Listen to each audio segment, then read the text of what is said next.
जो जाए बद्री वो न आए उधरी।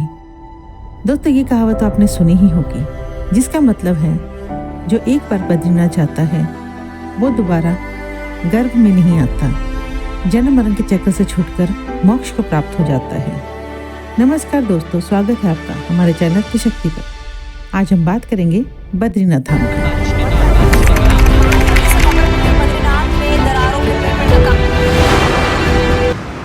बद्रीनाथ धाम उत्तराखंड के चमोली जिले में अलकनंदा नदी के किनारे स्थित है। इस मंदिर के गर्भगृह में भगवान विष्णु जी की काले रंग के शालिग्राम पत्थर की एक मूर्ति स्थित है, जिसके 4 हाथ हैं, जिसके मस्तक पर एक हीरा जड़ा हुआ है। इस मंदिर के पास एक तप कुंड है, यहीं पर भगवान विष्णु ने तप किया था।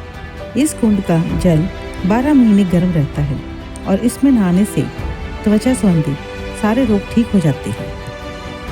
बद्रीनाथ धाम नर और नारायण नामक 2 पर्वतों के बीच स्थित है।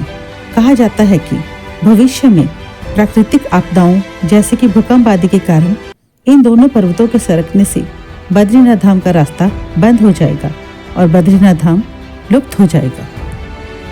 बद्रीनाथ धाम के कपाट सर्दियों में 6 महीने के लिए बंद कर दिए जाते हैं। कहा जाता है इस दौरान स्वयं नारद जी बद्रीनाथ भगवान की पूजा पाठ करते हैं। कपाट बंद करने के समय जो दिया जलाया जाता है वह कपाट खुलने तक जलता हुआ मिलता है। यहाँ पर एक जंगली बेरी बद्री भरपूर मात्रा में पाई जाती है, इसलिए भी इसे बद्रीनाथ कहा जाता है। बद्रीनाथ धाम को सृष्टि का 8वां वैकुंठ भी कहा जाता है।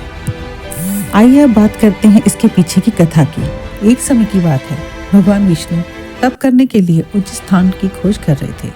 उन्हें अलकनंदा नदी के किनारे एक स्थान बहुत पसंद आया। उन्होंने उसे अपने ध्यान के लिए चुन लिया, लेकिन तभी उन्हें पता चला कि यहाँ पर तो पहले से ही भगवान शिव और माता पार्वती रह रहे हैं।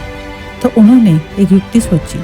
उन्होंने तुरंत ही एक शिशु का रूप धारण किया और भगवान शिव के द्वार के पास जाकर रोने लगी। माता पार्वती ने आकर उस नन्हे शिशु को देखा तो उनकी ममता जाग उठी।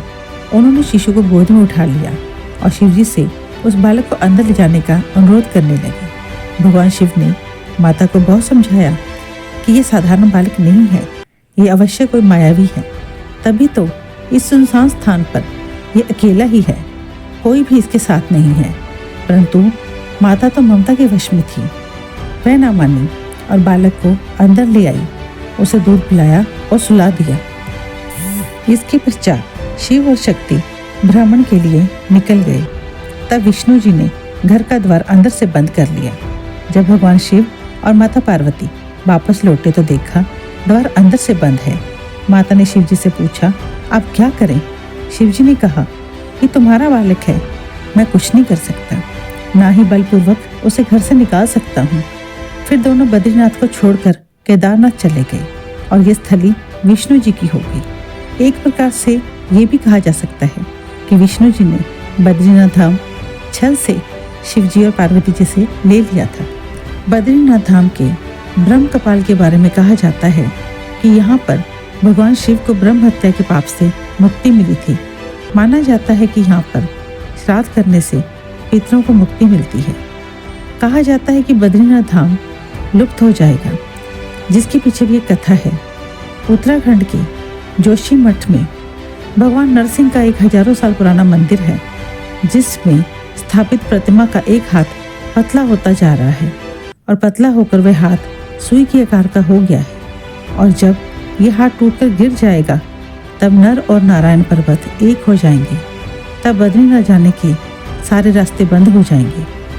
बद्रीनाथ प्राकृतिक आपदाओं के चलते लुप्त हो जाएगा। फिर भगवान बद्रीनाथ का नया धाम भविष्य बद्री के नाम से प्रसिद्ध होगा।